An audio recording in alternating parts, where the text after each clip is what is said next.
Hello, everyone. Welcome back to Plotlines. I'm your host, Connor, and today we're going to be talking about communism, and we're going to be talking about how communism has forced oppression upon Catholics throughout its entire history. And with me to discuss that, the author of a new book, When the Sickle Swings, Stories of Catholics Who Survived Communist Oppression, by Kristen Van Uden. Kristen, welcome to the show. How are you doing? Hi, Connor. Thanks so much for having me. Kristen, you are the editor of Catholic Exchange. Uh, can you tell us what the Catholic Exchange is first? I haven't heard of Sure. it. So, Catholic Exchange is a daily online resource for articles and prayer and spirituality. It's part of the apostolate of Sophia Institute Press, which published my book and is also where I work. And it's really interesting because I usually, for the past year or so, appear on podcasts to talk about other people's books. So, I am sort of the spokesperson, as I say, for all of our dead and or Italian authors, those who can't speak for themselves. So I have done virtual book tours, so to speak, for many of our titles, including by a few saints who are obviously not here to talk about them themselves, and a few of our translated titles. And now I'm actually doing this for my own book. So it's very exciting, and it's been good preparation for this. But also on the other side, being able to edit and then see the editorial process from the side of the author has been very interesting to be on both sides of that equation. So I'm very lucky to be able to talk about and write about Catholic books as a living and to have written my own now. Have you always wanted to write this book, or how did that come about? Yes, I've always wanted to write in general, but this book especially I've been working on really since undergrad. I was a history major with a minor in Russian area studies, and I focused on communism and on the 20th century. I actually began the oral history interviews for this project in my senior year of undergrad. So I interviewed Catholics who lived under communism and didn't know exactly what the project would turn into. Luckily, it has turned into this book, but I people ask me when my interest in Soviet history and in Russian began because I'm not Russian at all. It's not really a personal, connection that I have. But what I really boiled it down to is my interest in martyrdom, and a lot of my favorite saints are martyrs. I just got back from my honeymoon in Rome, and we visited all of these sites of the martyrs, and just they have always been the stories and the saints that spoke most to me. And when you think of martyrdom in the modern age, especially in this past century, much of it occurred under communism, from the red martyrdom of people like Blessed Jerzy Popolewsko in Poland to white martyrdom of Cardinal Mindszenty and those who spent years in prison. And even if they didn't experience something that intense or that extreme, the persecution, as you'll see in the book, that they endured on a daily basis, be that not being able to get a job, not being able to get into the schools of their choice, and all of these death by 1,000 cuts, really, I think, is quite similar to what we might experience in the future in the West as Catholics, these daily tasks and challenges that amount to a life of white martyrdom. So that's kind of the through line here. I also am just very interested in Eastern European culture, but it was also fascinating to me how global of a phenomenon communism is. And the countries I focus on in the book are mainly due to the availability of interviews. So as we were talking about offline, this is mostly a collection of oral history interviews that I conducted with these individuals who survived and were eyewitnesses to these events. And I've put that into narrative form. And the countries I focus on are mainly Czechoslovakia, Cuba, and then Hungary and Romania. And I had a few contacts in other countries such as Vietnam, Nicaragua, and China. I couldn't use some of those stories mainly due to the political situations in those countries and how tenuous it still is under communist regimes to this day. But I found that sort of on the flip side of Catholicism being universal, communism is also sickly universal in a very similar, subverted way, where it's implemented, and we'll talk about this, in a very uniform way across geographic and disparate geographic locales. But also I found that the Catholic response to this is also universal, much in the way of the saints, that they all have their own personal application of God's grace, and God's plan for their lives is always different in the day-to-day living, but it has the same core, which is that willingness to die for the faith if they are so called. Yes. So I will have a link in the description to find so people can buy this book from Sophia Institute, which I very much encourage everyone to do. So the book title, well, actually, first of all, where may I ask where you studied history? Because I also studied history in college, and my experience was not a very good one. So uh, Yes. So I went to St. Anselm College, which is a Benedictine small liberal arts college in New Hampshire for undergrad. And then I went to grad school at William and Mary in Virginia. And that was a 1-year accelerated program where I studied Soviet propaganda. And it certainly, all higher education comes with its challenges, which ironically, because of the Marxist infiltration into these institutions, but I was luckily equipped with a strong enough mind and, background in education that I was able to see through that, and a lot of messaging that comes from the institutions themselves. But yeah, I was really lucky to have a pretty strong background, especially in this area, which is somewhat of an unusual area to study.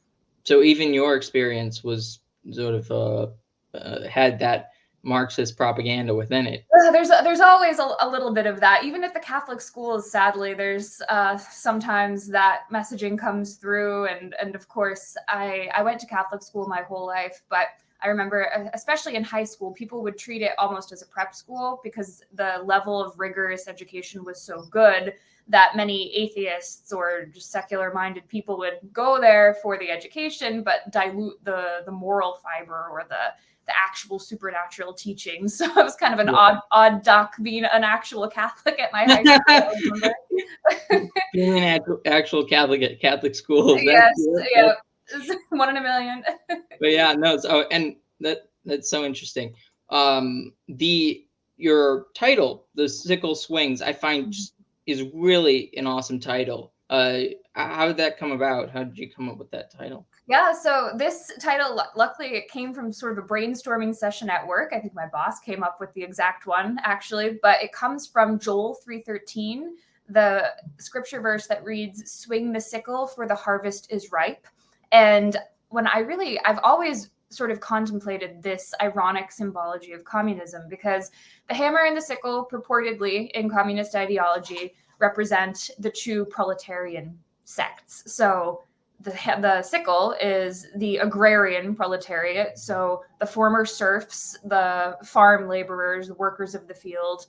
And the hammer, of course, is the industrial proletariat who work in the factories. And actually, those in communist ideology are considered the more easily mobilized of the proletariat. And so Russia was actually not considered a country primed for communism, because it was thought that a country ready for communism had to be heavily industrialized already, such as Germany, but Russia was still largely agrarian. So the uniting of those two in the Soviet Union, and the claim that this government was for the people, by the people, especially these two, the elevation and representation of these two working classes, is, of course, in their ideology, but as we see, largely untrue. The suffering, especially under the kolkhozes or the collective farms in the Soviet Union particularly, led to years of famine. We know about the Holodomor in Ukraine and famine within the Soviet Union itself in those first 5-year plans. And when I'm thinking of the more universal meaning of these symbols, the hammer and sickle, of course, the sickle, and it's in the month of October, so this is in the forefront of our minds, is largely historically associated with death and symbologies of the Grim Reaper and of the angel of death. And that's what this scripture verse and many other uses of the term in scripture are really referring to, is separating the wheat from the chaff, the moment of death when you will be called to your judge. That, of course, made me think of the hammer and that universal symbology.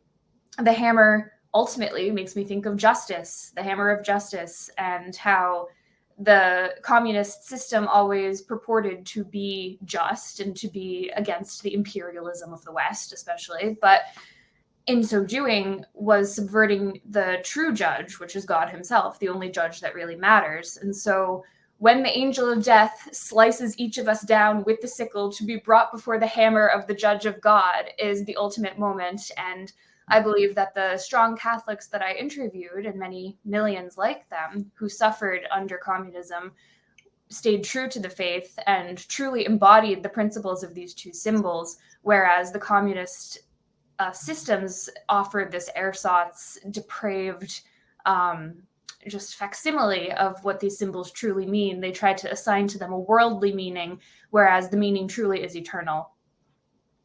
Interesting. Yeah, it's sort of they're appropriating, these universal symbols and using it in their sort of propaganda. Mm-hmm. Absolutely. And distorting it as well. Mm-hmm. So yeah, that it's just. I hope that title gains people's attention, because Yes. I just think that it really is just such a great title.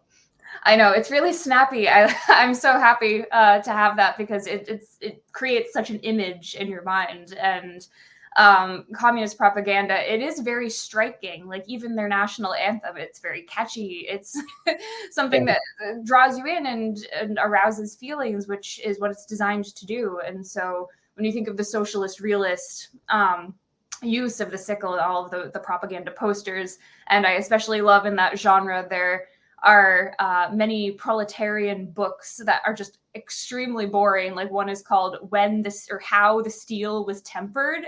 And it's glorifying this proletarian lifestyle and just the life of a worker, and the simple things such as meeting his Stakhanovite quota.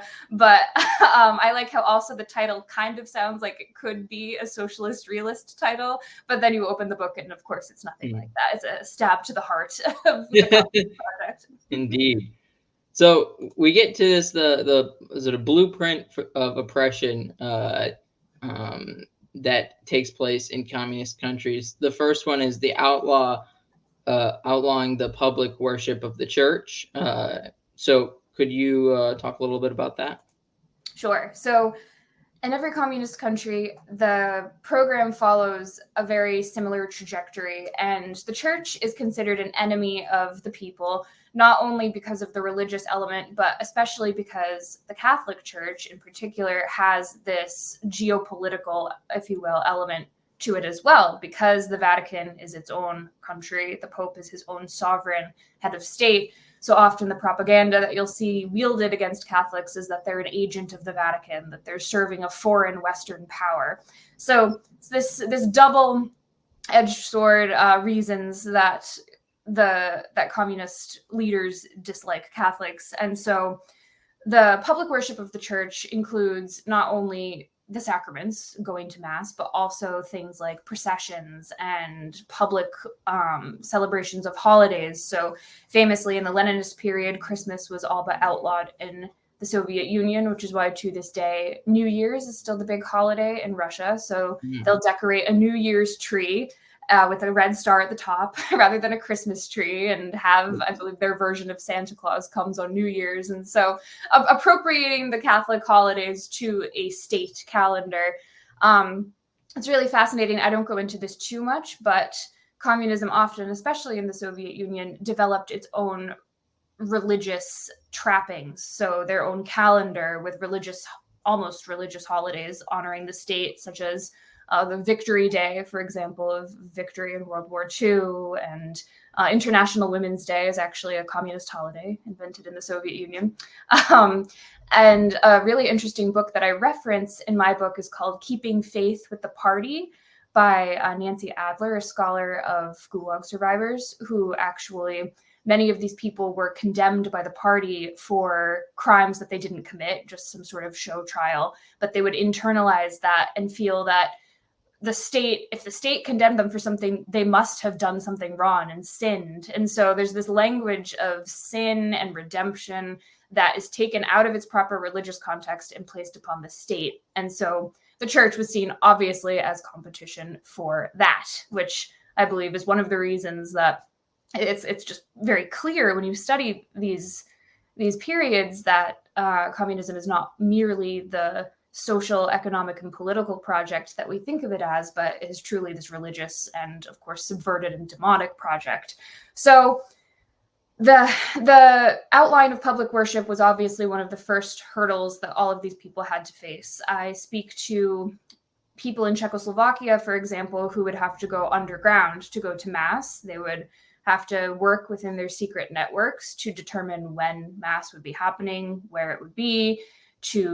I remember a lady that I interviewed was told by her parents when she was little to keep her head down at Mass and to not look at anyone else and to not look closely at the priest, because then if you were hauled before the state security, you could, with a clear conscience, say, I don't know who else was at Mass. I wasn't paying attention to the identity of the priest. And so just the very basic life of the sacraments was made extremely difficult. If the Mass itself was not outlawed, it was highly discouraged by communist countries. And so they would use these sort of soft tools of coercion to dissuade people from frequenting the sacraments. Another example from the same woman's life in Czechoslovakia is that her father was a university professor. He was spotted attending Mass and received infractions at work because of this, and was, stonewalled from promotion and given a very hard time at work. So they used these tools to discourage you from just living out the faith, and many people sadly just capitulated to this. So it was a whole range between, again, the white martyrdom all the way up to actual use of force. Those ways of sort of keeping people from moving up in the world if they were Catholics very much reminds me of how a lot of people can't get jobs in certain institutions because they hold Catholic principles. Mm-hmm. Definitely, we're experiencing this in its own way here today, especially after COVID and really the separating of the wheat of the chaff from the chaff, as it were, during that period. And we see, obviously, with the woke narratives being pushed, just it has nothing to do with the actual job that you're doing and your merit for those skills, but there's this ideological lockstep that's demanded, especially I'm just thinking of universities as one of the main places where this happens. Yeah. The pandemic in some ways was, I guess, sort of the state not necessarily outlawing religious services or outlawing Mass entirely, but they definitely put pressure upon people to not participate, and that's why so many Masses went online, which was so poisonous Yes. for the church and for the faithful, because depriving anybody of the sacraments is a terrible thing to do. Oh yeah, that, having studied this type of thing my whole life, that was one of the scariest moments to me, is how quickly many Catholic leaders just capitulated to these demands, because the Roman martyrs didn't say, okay, like, you're outlawing my religion, fine, I'll just not go to Mass. Like, the soul is more important than the body. And some people were able, especially when there was like the weird quota of, you could have 10 people in the church. There was like this lottery system of who could get in, or you had to be friends with the priest or something. Like, the salvation does not work this way. Yeah. So yes, it's definitely not limited. Perspective. That is, I mean, that's the first step, right? That's the first step. So it's scary how sort of close that, I mean, it could have turned into something worse if it had gone on for longer. I'm sure. And I think the long game with that was sort of destroying sacramentality, right? If you can go to Mass online, you don't need to physically receive the body of our Lord, or you don't need to physically be present for Mass. That is sort of undermining the entire Catholic system of sacramentality. It's turning it into a Protestant, experiential, more relativistic phenomenon. And luckily, I think most people have recovered from that, and realize and maintain the importance of physically going to mass. But I think that was one of the more damaging mindset shifts that could have occurred if this was just normalized for the future. Definitely those who cared, I think, have Yeah. have There still could be people who just go online, who knows? And of course, like, some people have actual reasons and limitations, but the sort of the replacing of the principle with this just because the government said so is, yeah, it's again very disturbing. Yeah. Also, one of the things is sort of the processions. Yes. That's an interesting thing because I think there's even a lot of clergy that these days are very hesitant about processions. They discourage processions even for their own priests. Really? Yeah, it's possible. I know I just saw a really large Eucharistic procession happened in New York City, right? That Yeah. was a couple of weeks ago, which was really encouraging to see because, yeah, like on the Feast of Corpus Christi and others, you kind of do sometimes feel like you're taking your life in your hands. I'm sure you've been harassed before at processions. Most people just are confused and maybe hopefully inspired, which is the reason for this and which is why it was outlawed, because it has this effect on souls to see priests and laity of all ages dedicated to the church in this way. It has like a very major social engineering, for lack of a better term, effect. And as Stalin himself said, he wants to be the engineer of souls and to take that away and to redirect that towards the state instead. Mm-hmm. So the second part is rounding up the clergy and religious. So what did that look like? Yes. So this is one of the more intense steps that was taken against the church. In Cuba, this resulted in about several hundred priests being put on a ship and sent exiled to Spain. So this was truly like movements of deportation and tyrannical war crimes on the part of the state. Physically rounding up priests and religious and either displacing them, deporting them, or imprisoning them. In Czechoslovakia, this was manifested in two major military operations called Operation K and Operation R. These come from the Czech words for monks and nuns, so klastieri for monks and reholnice for nuns. These happened over the course of several evenings in I think it was 1949, so right at the beginning after the communist takeover in 1948 of that country. And over 3,000 monks were rounded up and placed in sort of a central prison. So they did this in the Soviet Union as well. They would repurpose monasteries as prisons and just overcrowd them. The same happened to the nuns. They were also, from that point, assigned to hard labor, like a concentration camp. There was one account of a nun who was forced to work hard labor in a factory in really poor conditions, including poor moral conditions that made it difficult for her to live out her spirituality and her vocation, including like the male workers who had been there already would just like undress in front of them and just have zero respect for their state in life. And so these attacks were obviously on these individuals being unable to live out their vocation, but also on the laity, depriving them of the priests and depriving them of the sacraments. Yeah. Sexual perversion, that's another a common element that's being especially pushed now. Mm-hmm. Society. Yeah. Yeah, and that's interesting because the propaganda was multifaceted. So I don't go into this too deeply in the book, but there is evidence that rumors would be spread about priests, especially rumors about sexual perversions, in order to cause scandal to the laity and to make them lose faith in these men and in the institution of the priesthood, which is just this very sick and like long game, twisted tactic. And when we study this in the American context, I'm sure you're familiar with Bella Dodd and her revelation of placing 1,300 communist agents in the seminaries. She also would place men there who would, engage in sexual perversions in order to dilute the populace of the priesthood with this sinful perversions. And that was oftentimes considered more powerful than a true believer, a party member themselves, because this power of scandal and the power of the hypocrisy that you see from people in these exalted positions is enough to really defeat the spirit of the laity. Yeah, was there sort of talking outside or both sides of their mouths, sort of, uh, exposing people to these perversions and then pointing them out and then trying to get them to lose credibility, even though they don't actually really care, themselves about the perversions, about sexual immorality that much. So, but they know the Catholics do.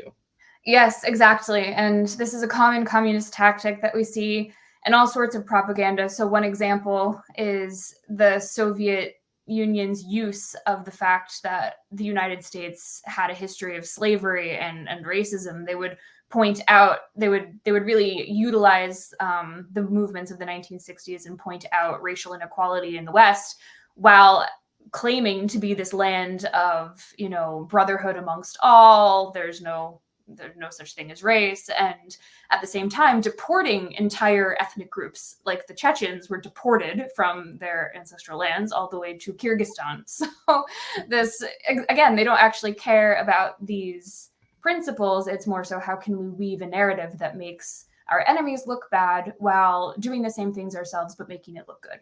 Didn't Bishop Schneider's family ended up in sort of camps and being deported? Yes, I believe so. He endorsed my book, actually, which is awesome. But he was moved from the German lands to one of the stands. I believe he was in Kyrgyzstan first, and then was assigned in Kazakhstan due to his just familiarity with the regions. But yeah, that was a Soviet project of moving entire peoples in the aftermath of the war, with no regard to the human cost of all of this. Yeah, so just crazy stuff, especially talking outside both sides of your mouth, just to try and get people to be confused and trying to break people's spirits. It's a good tool that they used. Right. It is, I mean, not admirable, but it is almost like, wow, that is very effective. Yes. Yes, it's effective, not good in it. It's bad, but good. Yes, I know what you mean. Yeah. So, and the goal of this was sort of the rounding up the clergy and the religious, was no bishops, no sacraments, no church, if you don't have any of those, right? Exactly. It was to halt apostolic succession. And we can talk about in a little while how the underground church thwarted that evil plan by continuing apostolic succession. Pius the 12th actually issued what are called the secret mandates in 1949, which gave carte blanche permission to all bishops living under the Iron Curtain worldwide to consecrate bishops and ordain priests without explicit papal mandate. So that is operating outside of the bounds of ordinary jurisdiction, with the usual process and how long that takes and how public that is. They were doing this secretly instead. And I go into the book, and we can talk about this at another point, how that kind of got chaotic and out of hand in certain locales, but ultimately there was always a core that remained faithful to the Vatican and was using that only in the emergency situation, and was following as much as they could from Rome, despite the embargo of information. But yes, this is, they strike the shepherd and the sheep will scatter. So bishops went first. Most bishops in Czechoslovakia were murdered. Especially the Eastern Catholic churches were also hit very hard. I believe it's something like 75% of their bishops were just murdered, and the rest were made examples of. Cardinal Mindszenty, for example, from Hungary, that many people are aware of, spent years in prison. And this was obviously meant to not only halt the flow of the sacramental graces, but also to discourage the faithful. Yes. And if I'm not mistaken, though, Paul VI, did he sort of do the opposite? Sort of tell bishops and priests that they couldn't ordain for a time period? I would have to look into what he actually wrote on that, but yeah, definitely send that my way. I know there were allegations made that he turned people in behind the Iron Curtain when he was just a bishop, which is unfortunate if true. Yeah. But yeah, that I will have to look into if he actually repealed that. Yeah, I just heard that, because I've heard that John Paul II ordained priests without permission to do so. Mhm. So I Mhm. don't know if that's true. I just have heard that. Right. Well, the policy when John Paul II became Pope and communism fell was to conditionally reordain all of these priests Hmm. just to make sure, because, just out of prudence, best practice. Even though he, as you allude to, was supportive of this, of these emergency measures, he still took it upon himself to make sure all of the T's were Hmm. crossed and I's were dotted after communism fell. Indeed. So step three is seize and repurpose church property. Now, you pointed out in the book that this is very similar to Joseph II in Austria and many other different circumstances. Henry VIII, a little bit, just like Mhm. this is not sort of a strictly communist thing, but I mean, it happened under communism, as Mhm. well as in some ways, a lot of the tactics that the communists used were had existed prior. Yes, I think one of the very clear parallels is to the French Revolution, not necessarily for church property, although that did happen, but also the entire ideological program and the idea of juring priests, which we'll see occurred basically the same in Czechoslovakia. But yes, the seizure of church property is one of those things that it's difficult to identify solely as anti-Catholic persecution, because there is this facade of the communist principle that private property does not exist, and Mm. that yes, they were seizing everybody's property, not just church property, which doesn't make it better. But Yeah. as you point out, this is just an authoritarian tactic that it seems clear that Joseph II was using it to weaken the church in a similar way, that his belief as a reformer was to sort of secularize the country and to diminish the temporal powers of the church. And that was the goal here as well. The church was weakened without the use of its buildings. It obviously the treasures of the church too were seized by the state and used for their own, to line their own pockets. And one interesting story comes from a gentleman I interviewed who is a Slovak politician who has just a fascinating life, named František Mikloško. But he remembers when he was a child, the STB, which was the secret police in Czechoslovakia, knocking on their door, because his family was known to be quite involved at their parish, and his mother was friends with the priest and worked part-time writing their bulletins and things like that. And they ransacked their house looking for the chalices and the items to celebrate mass, which were hidden. The priests, whenever they could, would hide, especially sacramentals and things needed for the celebration of the sacraments. And they didn't find any because there was nothing hidden there, but just shows this greedy bloodthirstiness that we hear this today with, oh, why does the church need to be glorified and need glorious buildings when you should just give to the poor and all of that money instead? That narrative was highly used and used as justification for stealing church property, but also this is just part of the overall economic reshaping and redistribution of wealth that went on across every strata of society. Yeah. The thing is that the crazy thing about church property is it's generally the most public use in some sense. Mm-hmm. Like Yeah. in most cases, it's basically the building is basically for everybody. Mm-hmm. You know, the even like the vessels are used by all of the priests, Mm-hmm. not necessarily, though obviously there are some instances and probably many instances where priests own their own chalice or Yeah.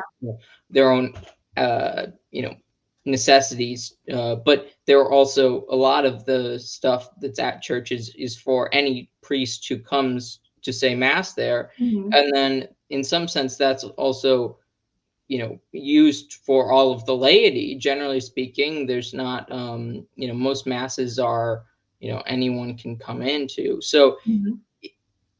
in some sense it's the most public property Yeah. in any country. Yeah, that's a great point, is that this is truly communal living. This is like the early church people tried to say was communist, but it was just sharing, out of the spirit of brotherhood, Christian brotherhood. And uh, ironically, while the communist apparatchiks were competing with each other for hoarding personal wealth, like the movie The Death of Stalin shows this very well, they were not exemplifying these virtues of sharing and community, but the Catholic Church was. So, yeah, that's a great point.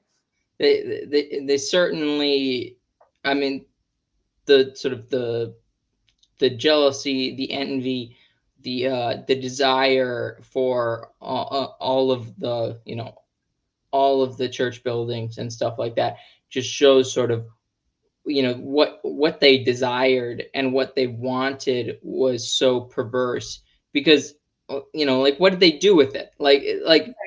you could you just had to assume, like they wanted you just to assume that they were going to use this building for everyone, Mm-hmm. even though most of the Exactly. time it's for it's for the cronies, it's for Right. those who Private dacha of comrade, yeah, whoever. exactly, for Yeah, the yeah. And actually, a gentleman I interviewed from Hungary who later became a priest was working at a Catholic school that was sheltering Greek orphans from the war in Greece, and just this amazingly charitable work. And then that property was seized, and who knows, turned into something that was definitely nowhere near as salutary as that. Yes, and of course they give property to the people that don't know how to, manage the Mhm. property either. Mhm. I mean, isn't that's what caused many famines, right? Yes, just obviously collective farming does not work. And 5-year plans, especially towards the beginning, just do not work. And like, to try to prescriptively assign like a number of shoes to the economy, instead of changing the number of shoes, they would change the number of people by killing them. So it's, Well, that's one way of doing it. yeah. As they say, there is no unemployment in the Soviet Union because you're either in a gulag or dead if you're not working. You have a job somehow. You have a job, yeah. That's And true. maybe being dead, maybe being a gulag, Yes, you are working. Exactly. So, so we kind of already talked about controlling, how they controlled the laity. We talked about lack of opportunities. How did ostracization work? Yeah, so that's sort of a continuation of these soft pressures that were placed, especially if you were in a system such as school or work, from your colleagues. An example that comes to mind is Olga, the lady I referenced earlier from Czechoslovakia, who all her life refused to join any of the Communist Party movements. So when you were a child, it was the Young Pioneers. This was sort of the student group, student movement. She refused to join that. And then when she herself was a teacher, there was sort of a young adult communist youth group that ended at age 35, and she refused to join that too. And they just constantly were pressuring her and hectoring her. And at one point, they told her she couldn't wear her cross that she would wear just every day into the school building. And she is the one who told me it felt like death, like a thousand cuts, or death by a thousand cuts. There, I mean, they could use veiled threats. They could use blackmail. Blackmail is actually very heavily used, and they could create and plant evidence too. So, like with this program of spreading rumors about the clergy, they could try to fake sort of evidence of certain things and use that as fake blackmail. Um, One thing that I think falls under this is the use of propaganda against the church and trying to control laity who are either not strong in their faith or on the fence, or just the people at large. And an incident of this in Czechoslovakia that really struck me was the Eucharistic miracle that occurred in a town called Chihost in the late 40s. And this was on Christmas Day. And at the moment of the elevation of the host, the crucifix swung all the way to the left and then all the way to the right. And then in the middle came to rest, sort of like bowing down. So it was like making the sign of the cross across the people. And this happened again the next day, at which point the priest felt this should be investigated by the bishop. So he raised it through the proper channels. The communists got wind of this. The STB was sent to investigate. They decided that, of course, miracles do not exist. We live in a purely materialist universe. And so this must have been faked, right? It couldn't have been real. So you must be faking it to the priest. And they actually bullied him and tried to get him to admit that it was fake. And he wouldn't. Of course, it wasn't fake.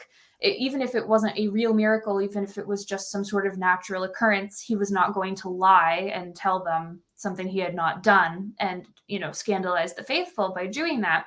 So they would not stop there. They hauled him into prison. They tortured him. And they actually tried, after days of torture, to get him to stand in and play himself in a propaganda film where he would show how he had faked the miracle with a piece of string. And they were very dead set on disproving this miracle. And of course, he refused, and they killed him for that. They beat him senseless, and he died a few days later in the hospital from his injuries. Father Joseph Tufar, who is probably, hopefully, a saint for that. But it really goes to show, if they didn't care about this backwards cult of Catholicism and its old rituals, why was there such a heavy need to disprove it using logic and science, and to show that at the national level with this film? They went ahead and created the film anyway. You can view it on YouTube. I forget the name, but it's in the book. And they had just had some Communist Party member stand in as the priest.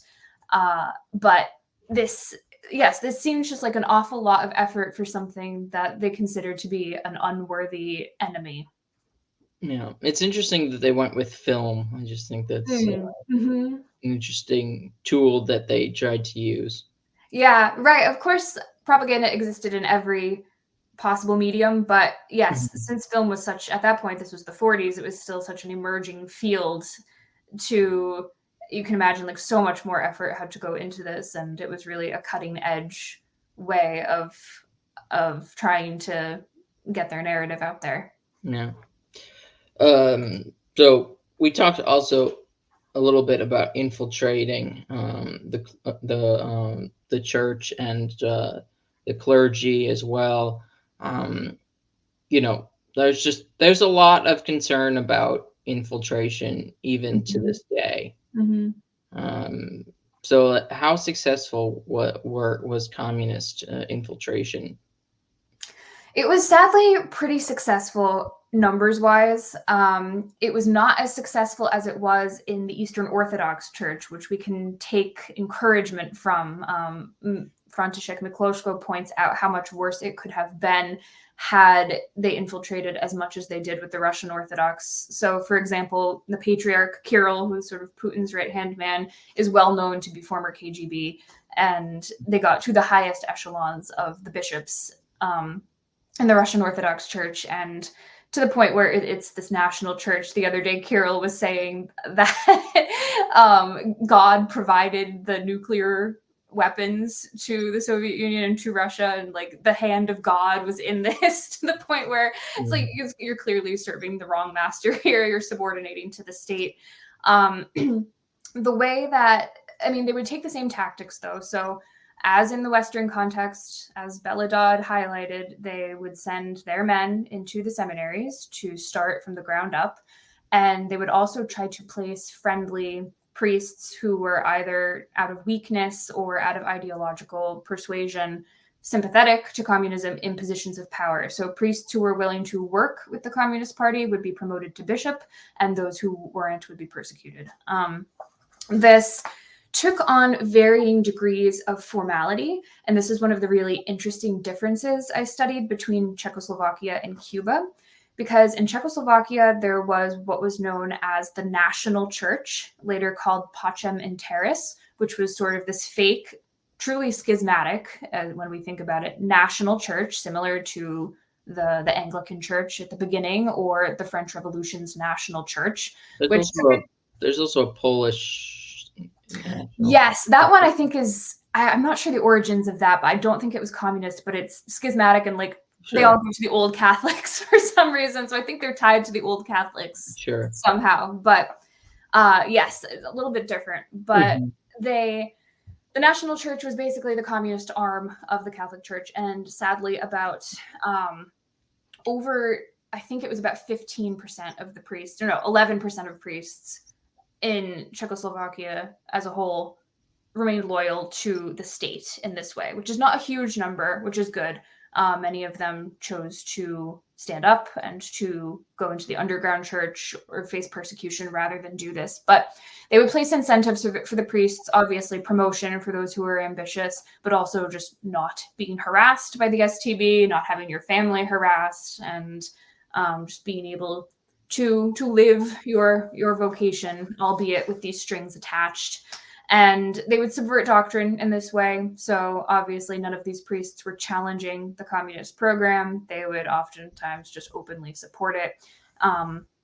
And ultimately, that is like what we see with the church in China today, where the state, the communist state, is responsible for appointing the hierarchy and subverting doctrine that way. And as we know, this is a schismatic act, like Henry VIII performed, that the Pope is the head of the Catholic Church and no state power can get in the way of that. And they're ultimately forfeiting their souls for this, which is very sad to see. But they had this level of plausible deniability where they had the buildings, of course. They have the buildings, we have the faith, as St. Athanasius said, and they appeared Catholic. But there was this clearer divide where it was, it was clear where the allegiances lay. On the other hand, you had the underground church, and this is where the secret consecrations and secret ordinations were taking place.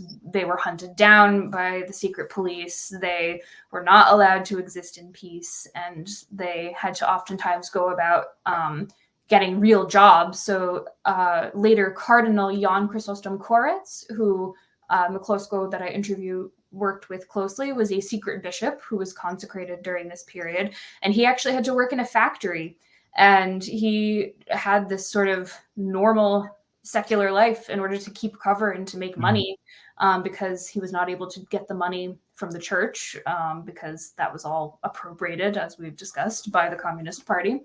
And he ran the underground church in addition to that. So they really, it was chaotic, but they refused to even grant one drop of poison or to pinch one grain of incense to that national church. So it was, of course, there was gray area there. Someone I interviewed discussed having to be careful about going to confession, for example, because if you were unsure where the priest's allegiance lay, it was known that these state priests, like the juring priests of the French Revolution, would sometimes even break the seal of confession in order to turn someone in and to inform on them to the government. So very, very scary times. The laity had to be quite careful, but also there were these heroic priests who were standing up and who were completely separate from the national church. Cuba, on the other hand, was a lot more of a gray area. The way that the communist loyal sector of the church worked there was not in a separate body like the national church, but it was just through the preaching of liberation theology, which we see all throughout the Latin American world. And a priest, would maintain his office, and there was no strict separation the way there was in Czechoslovakia, but this ideology was poisoning the roots, and it was, people's loyalties were more difficult to discern from what I understand. So that, I think, is more similar to what we have today, because we clearly don't have a split in the West unless the Germans go off into actual schism after the synod, which who knows. But it's this sussing out of the poisonous ideology and how that gets in at all levels of the hierarchy, rather than a strict separation where you at least know, even if it's hard, where your loyalties should lay. Yeah. I'd love to know what would happen, though, legally speaking, if the Germans went into schism. Would we get all the churches back? Oh, that's a good point. I don't know. I wonder if they can't because of that. Like, can't go into schism? Like, in some sense, like, they can't consider themselves in schism, because then they wouldn't be the Catholic Church, and because the Catholic Church is like funded by, tax money and stuff like that. So like, how would that work? Because then they wouldn't be the Catholic Church, right? I was gonna say, oh, the Lutherans stole the buildings, but then they didn't have this tax system Yeah, the like same like way. So so. I guess it's who wants to enforce that becomes the question. Well, if the German government is kind of neutral about it, then they might, you know. Yeah, yeah, But it'd just be kind of funny, like that would if they actually do go into schism, like official schism, they will be creating a lot of interesting legal stuff because they can't just. yeah. I don't think they can just steal the churches like they would have in medieval or under communism. Right, yeah, because they don't have the state really on their side, so that Yeah, they would have to be ready to defend the church, I guess. yeah, exactly. It'd be interesting. With the battering ram, yeah. So yeah, no, but yeah, there's a lot of uh, similarities of just kind of every step along the way of sort of at least some possibilities that are hanging over our heads in today. Some the Soviets, the communists weren't that creative necessarily. Like they're taking from old things Mhm. and using those strategies that may have come. Some of them may have come from the Nazis. Some of them came from the French Revolution. They're just Tolkien has a quote that evil can't create, it can only Mhm. destroy. Mhm. And it seems very clear that even in the infiltration of the church, for one thing, is that they are the least creative human beings in the world, and all they're doing is trying to destroy the church. It's true, and it's sort of like how there's no such thing as a new heresy. It's just recapitulation and a frozen over and reconstituted type of old heresy, like the various manifestations of Gnosticism. So Yeah, it, that's what I yeah, think. yeah, they provide a new challenge and frontier, but ultimately are defeated in the same way. So. Indeed. So do you have some favorite stories you want to tell us about? Sure. So first, I feel like I've talked about Czechoslovakia a lot, so I'll share one story from Cuba. I was privileged to go down to Miami to meet with a lot of survivors, obviously, who have resettled there. And many of these were Bay of Pigs invasion veterans of Brigade 2506, which was amazing. They run their own museum there about the invasion, and it's just incredible, this human element of the museum with this living resource, because in the next 20-30 years there won't be as many of them. And so it was really amazing to actually talk to the people who lived through that. One gentleman that I interviewed down there named Arturo was not in the Bay of Pigs invasion, but he was a political prisoner in Cuba before that. He was in the military, in the Marines, and after Castro's revolution, did not trust Castro at all. He was kind of on to his program. One of the things Fidel did was to try to lie that he wasn't a communist at the beginning. He would just say that, this was a revolution against Batista, who no one really liked, but he was, of course, just democratic. He wasn't a communist, and people figured it out pretty soon. He would say the revolution is as green as palm trees instead of red.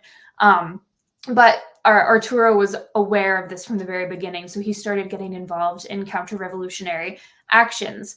One interesting thing about Cuba that we don't see often elsewhere under other communist regimes is that there was this ability to fight back and to resist in a military way. It was much more immediately accessible to the people, and this is in large part due to the involvement of American intelligence. So, as we know, the CIA was heavily involved with helping and arming the men for the Bay of Pigs, and then kind of abandoned them during the invasion itself. But there was this back and forth with the United States that gave sort of an empowerment to this, but also as they will tell you, this was largely a patriotic program. So even if the U.S.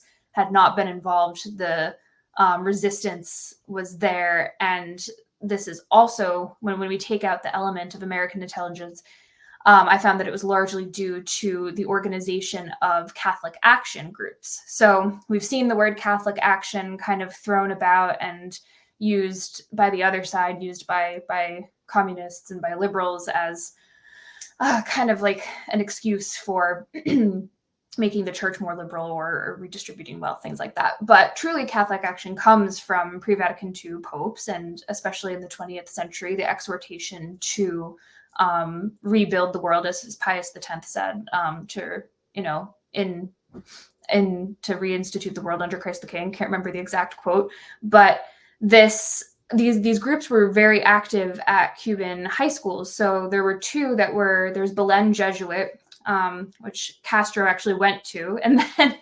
ironically, was on opposite sides of the conflict as many of these young Catholic martyrs.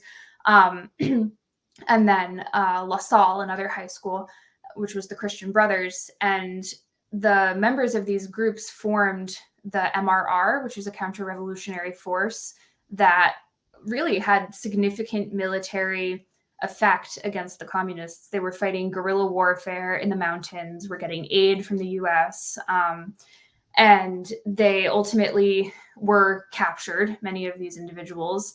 And so Arturo remembers when he was in prison, he was captured from his own counter-revolutionary activities, hearing a lot of these men being brought to execution shouting Viva Cristo Rey as their last words, just as we see in the Cristeros War and in the martyrs of the Spanish Civil War, which is just amazing to think of that happening at such a high military level. Let's see. He was one of the prisoners who refused to submit to re-education.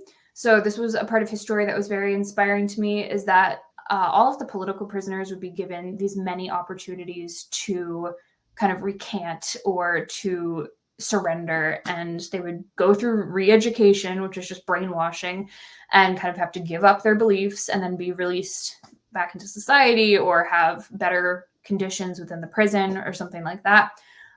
He refused, and so he was among the prisoners known as the plantados, which just means firmly planted. They were forced to wear separate uniforms. They had these yellow uniforms to distinguish them from the rest of the prisoners, and were given much harsher conditions for that. He served a total of 17 years in the prison. He was sentenced to 30 years, which was the highest term. After that, it was just execution on the spot if they deemed your crimes against the state any worse than 30 years worth. And he was liberated through some negotiations with the Carter administration. But his many stories from prison, he recounts friends being tortured.